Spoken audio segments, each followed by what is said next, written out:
Another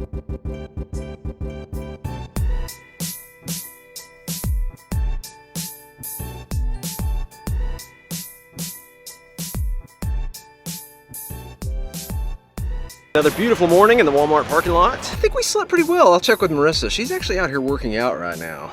So she must have at least got a decent amount of sleep. That's something that is very tricky about RV living, is to have routine. It doesn't seem like a big deal, especially when it comes to staying healthy. It requires routine. It just does. Routine in what you eat, routine in when you exercise, routine in what you do. So I mean, when we are sometimes driving long stretches or we're staying in parking lots versus having full hookups, I mean, there's lots of different situations and lots of different ways that we're living. And so it's still over 2 years in, just trying to mentally get our mind around, hey, this is our house, this is what we do. It doesn't matter where we're at. We need to wake up and need to eat somewhat the same thing, do the same things in the morning. We are not there, but we are working on it. Morning, sunshine. How'd you sleep? Did you sleep okay? Yes. Yes. Already went into Walmart today and bought one of these 12-volt fan, so we could plug it in the back into those ports I created. Now we do have this plug back here that'll work on solar if we need to on our batteries, but I have to turn the inverter on to do that, and so if we use this plug down here, I don't have to mess with the inverter, and so that'll save us some energy. And we got up this morning and this was pretty full. We used very little energy last night. The solar is already bringing in 8.5 amps, which is pretty crazy because it's like 8 a.m. and the sun is probably like at least 60% covered with clouds. So we left both of our fantastic fans on last night on level 2, and they use very little energy. These things are very efficient. So the goal is to make the RV look and feel and act as close to possible as if we had like full hookups. Hensley likes some Curious George in the mornings. You want some Curious George? Yes. Okay, let me see if I can get it going. Crank this up. That's our inverter. I'm gonna change this from auto to gas. I don't want the refrigerator running off our batteries once that kicks in. And then lastly, I need to swap this over to 12 volt. Let's see what we got, Hensley.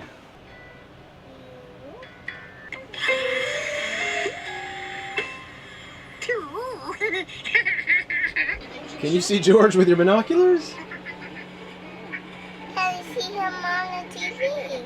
So we got two fantastic fans going. We got the TV going. Marissa's taking a shower, and we're pulling. This shows what we're pulling around 10 amps right now, looks like, and we're bringing in 10 amps. You can take these two numbers right here, the bottom number over here, the top one, do some subtraction, and see kind of where you're at. So even early in the morning, we're flush. We received this box from Brenda in California before we left, and so we're gonna open this bad boy up.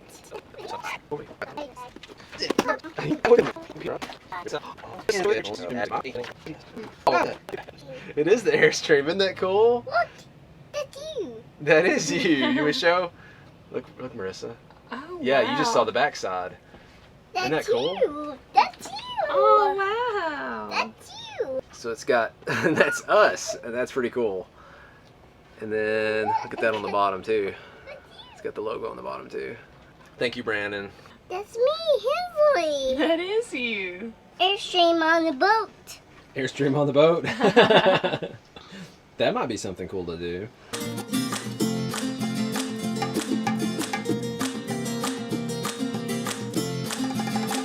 Let's go. You got all your stuff? Got your spotters. Oh, you're... Blanket. Less junk, more journey.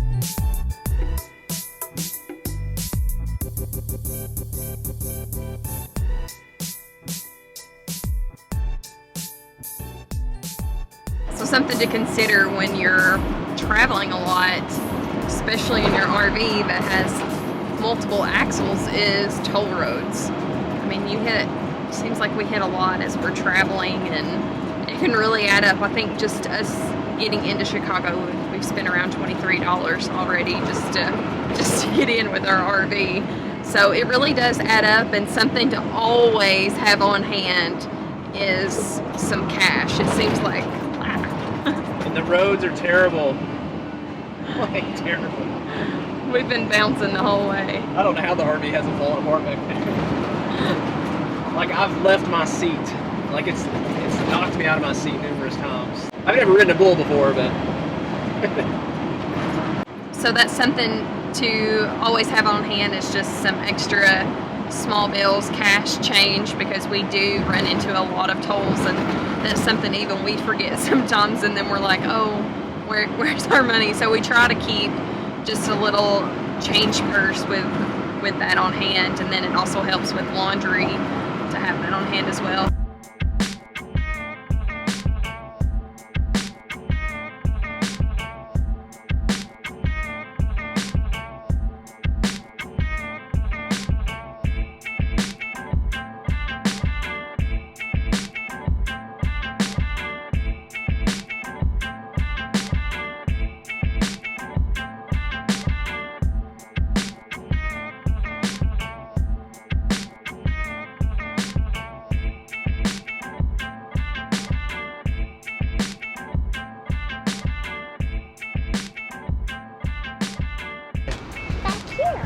You want to go see the train?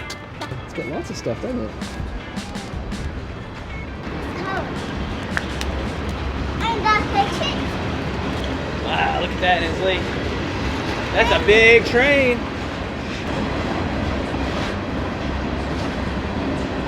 That train.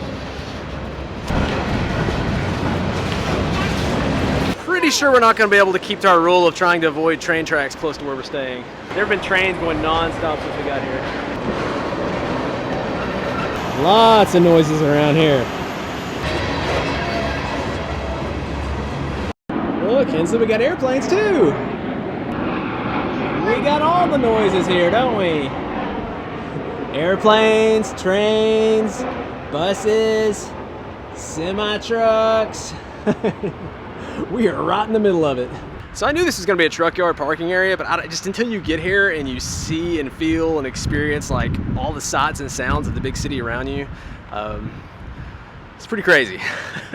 I mean, you're in the middle of the city though. I don't know. It's still soaking it all in. But it is gated, $35 a night, and unless there's an event or something like that going on, I guess you could just stay here as long as you want. And so if you want to be in the city, somewhere where you can walk to the bus stops, and I think we can actually get to a bike trail for you. We're still trying to research where that's at, how we do that. But this is pretty much your only option. All the other options are independently owned campgrounds, at least, are about 45 minutes away. I think there's one county campground that's about 30 minutes away. But still, you got to drive in, find a place to park, pay for parking, and then still do all that kind of stuff. So by the time, you pay 10, 15 bucks and have the hassle of driving back and forth, I feel like it's worth it for 35 for this. At least that's what we're going to try out, and that's what we experience. And that's kind of been our philosophy with Airstream, is we want to park in things as much as we can. Because obviously you could get in here with a big rig if you want to. We see Prevost, buses around us, semis, but the problem is, and this is what happened to us, if you make a wrong turn. We put in the wrong address, ended up going to McCormick parking lot A, something like that. It's like a normal covered parking area. But we did not go in there because I pulled up and said, this is not right. So we pulled up and had to do a U-turn and went through some pretty intense traffic in that area. I'm betting there's a way to get here that would not involve the route that we went. But that's the thing, and that's why I would have been afraid to try this probably in the Class A, because everything goes smooth, you know where you're going, yeah, you're fine. Make a wrong turn, it's a mess. So we were able to compensate. We got here with this. A little stressful getting in here. I would not attempt this at rush hour, even not being rush hour. People don't care that you're not from around here and you're driving something big and you're trying to figure out where you're going, and it's just a bad combination. But we got here safely, and we're glad to be here. You ready to ride the bike, Hensley? I ride on my seat. Ride in your seat? Okay. You ready? Where are we going? I don't know. We're just gonna go explore. We're gonna go with it. Put my helmet on. Well, I can see people on bikes over there. Where we want to be, there's actually 3 roads, maybe 4. They're all just right straight here. So we want to be over there. So I could almost throw a rock and hit where we want to be. But we got to find a way to get around that traffic. And it's rush hour, so we're not going to get in the middle of traffic. We want to make sure where we go bypasses that. This is why we love national parks. It's so Yeah, much easier this than is different. navigating in the city. Which, I mean, cities are awesome, and I think when we first started RVing, we did a lot of cities, and then it just kind of wears you out because logistics are tough, and where to park and how to get around, and The plan today is just kind of ride around, see what's around, scope things out. see how long it takes to get places. I don't know, our options are limited. We can't like do an Uber because we got a toddler. I don't think you can like throw a car seat in and out of that. I don't even know what we do with the car seat. So hey, just wait here with the car seat. Or so we could do a bus or a tram, public transportation, I guess. But we're hoping we can get to a lot of the stuff with a bike. That's kind of the plan. So we'll try that out first. I don't know, see what we can find.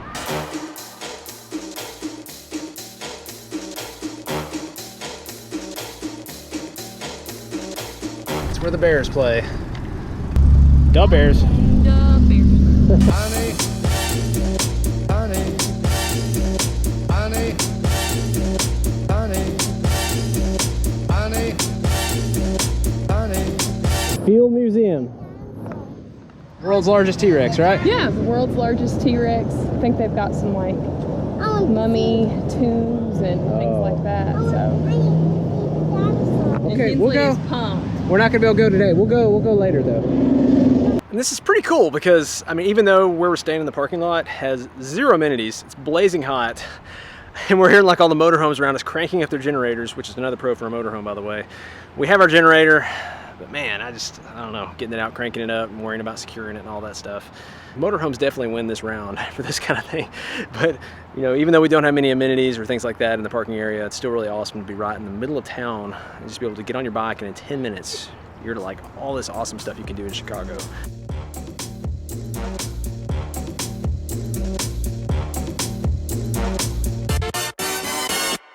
Honey, honey, honey, honey, honey, honey, honey. Watch out! Look out. They're not scared. No.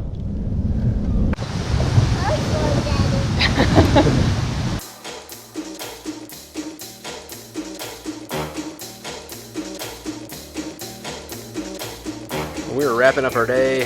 Chicago's got a lot of stuff going on. I think that's what Marissa's over here working on right now.